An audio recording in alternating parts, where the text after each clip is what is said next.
Hello, humans. Welcome back to the F the Lines podcast, the show where we talk about creativity, introversion, and how to stay wildly functional in a distracted world. I'm your host / friendly neighborhood extraterrestrial, Andrew Foltz, and in this episode, I'm going to be talking about why introversion is an ocean and how you can become creatively amphibious through daily practice. Hope you guys enjoy it and see you on the other side.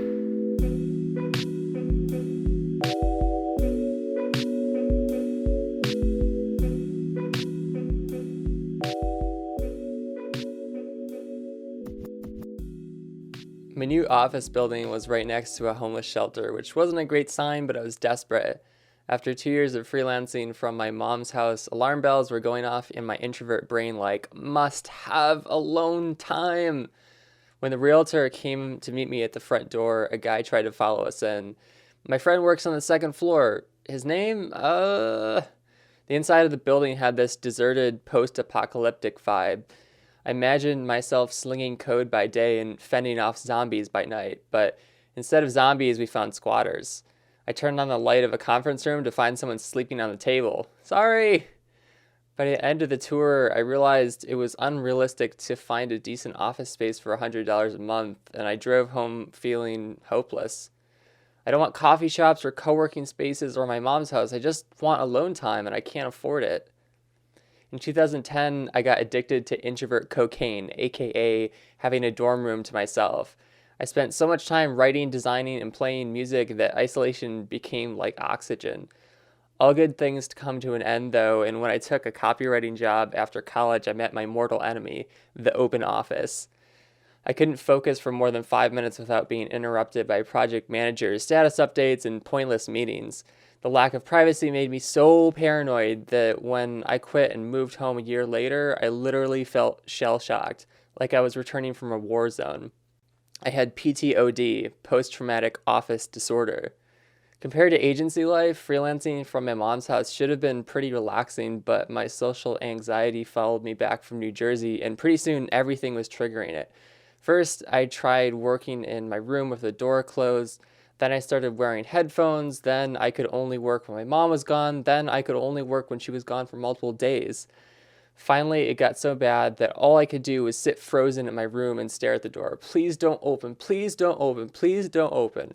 It was a catch-22. I couldn't be creative without alone time, and I couldn't be alone without my own apartment, and I couldn't afford an apartment without money, and I couldn't make money without being creative.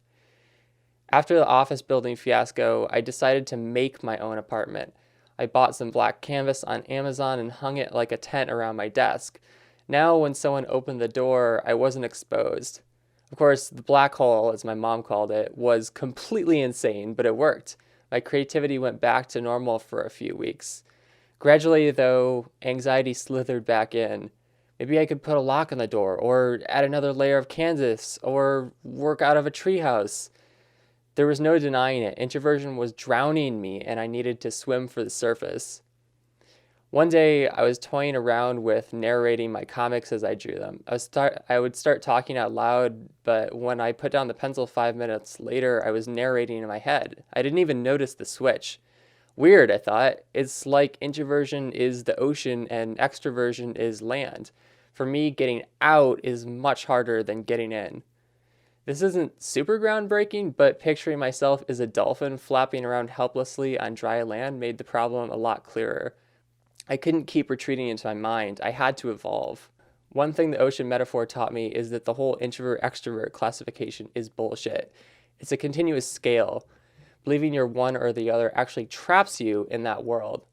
Like a lot of introverts, I wasn't expressing myself because I thought people didn't understand me.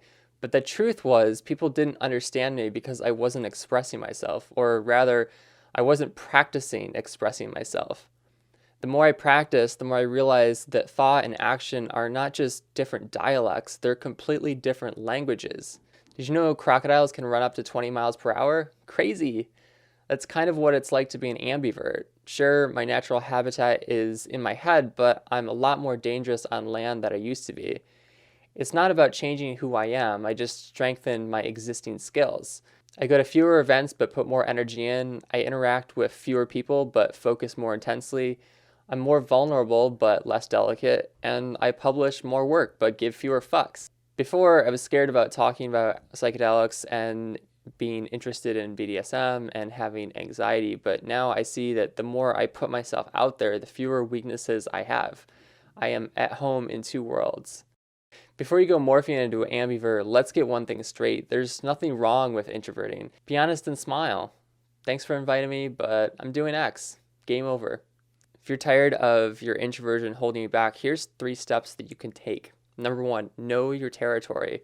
There's a difference between dreading something and being excited but nervous. If you hate networking events, don't go to them. On the other hand, if you want to do something but you're too afraid, then it's time to push yourself. Honesty is important here. Don't pretend to be confident if you're not. Just straight up tell people, this is my first time doing X. I'm kind of terrified but also excited. Either they'll admit that they're nervous too, or they'll be grateful for the opportunity to play expert. Number 2, train your outer voice. When you make a habit of hiding inside yourself, the real world becomes very difficult to deal with. Confidence is all about context. If you want to get clear on an idea or emotion, write about it. If you want to be crystal clear, speak about what you write. And if you want to become a master, then teach it to someone else. Like real muscles, you have to keep flexing your extrovert side of your personality or it gets weak. Think out loud, sing, dance, publish blog posts, play shows, talk to strangers, keep putting yourself out there. Number 3, play with people.